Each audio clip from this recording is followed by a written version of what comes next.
Alors bonjour tout le monde, je suis avec Zachary et sa maman, Émilie. Oui, c'est ça ça. va bien? Ça va bien, merci. Good. Alors Émilie, tu as utilisé les services de relais.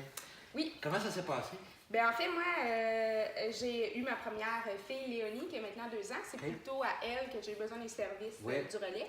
Tu avais eu une marraine, Oui, j'imagine, à dans le l'époque? fond, j'avais une marraine d'attitré quand j'ai accouché. Puis mon allaitement était super difficile. Fait Ok. que même la marraine, vu que j'avais des problématiques plus poussées un petit peu, on n'a pas réussi à régler le problème. Ok. Alors on a fait affaire avec la conseillère en lactation. C'est un service qu'on offre aussi Ok. avec le relais. D'accord. Elle a des connaissances plus poussées au niveau Ok. de l'allaitement. Elle a vraiment Ok. une formation qui est internationale, donc c'est un peu plus Bon, upgradé. on a ça dans la région aussi. On là. a ça dans la région Ouais, comme service et super. c'est gratuit. C'est fun. Alors, elle a carrément sauvé mon allaitement. C'est elle qui m'a permis. Ah oui, je hein? l'ai rencontrée au moins 3 fois. Puis, ça m'a permis de réussir à allaiter là, jusqu'à 13 mois dans le cas de Léonie. OK. Puis, pour Zachary, ben, j'ai été super chanceuse.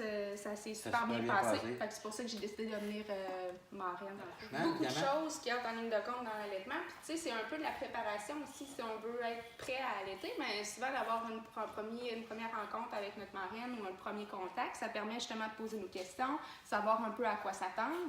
Tu sais, on pense qu'allaiter, c'est inné, mais c'est un apprentissage quand même. c'est sûr, c'est sûr. Fait que- Le fait que tu aies eu ce partage de connaissances-là, que toi tu repartages, moi c'est vraiment très intéressant comme principe, c'est le fun.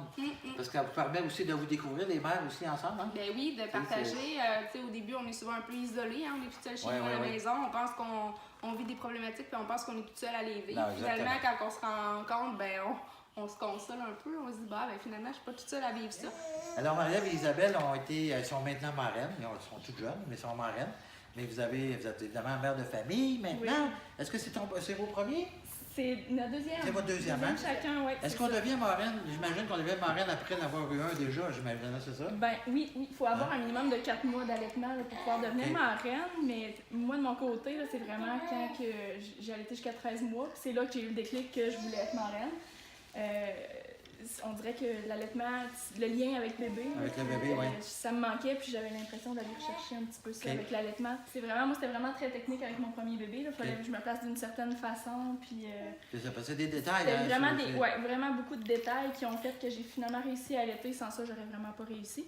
Fait que ça m'a été vraiment utile, ces outils-là, ces conseils, puis ces petites techniques-là. Fait que à mon deuxième, j'ai pas eu de misère parce que justement, j'avais ces outils-là. T'avais Mais des outils, ouais. j'avais le besoin là, de retransmettre ça. Intéressant. Toi, Isabelle?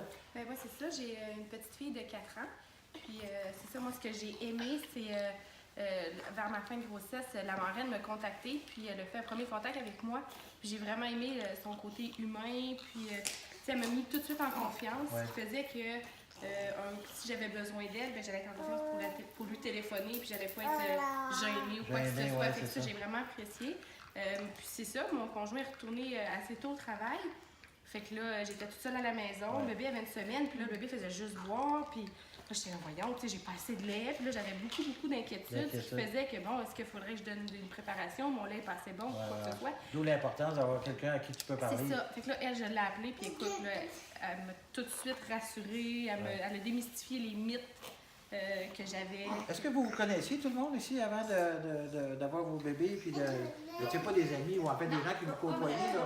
Donc ça veut dire que vous avez appris à vous rencontrer Ben, par le biais d'un peu du relais Oui, finalement? c'est ça, on rencontre des gens, puis on se fait des amis, puis on est tous dans la même situation, donc on vit toutes les mêmes choses, les mêmes difficultés, fait qu'on se jase ensemble. Fait qu'avec 300 bébés par année dans la région, là, il y a de la place pour avoir d'autres mères qui pourraient venir vous joindre à vous autres. Ben oui, Oui, oui. Hein? Tout le temps, tout le temps, tout le temps.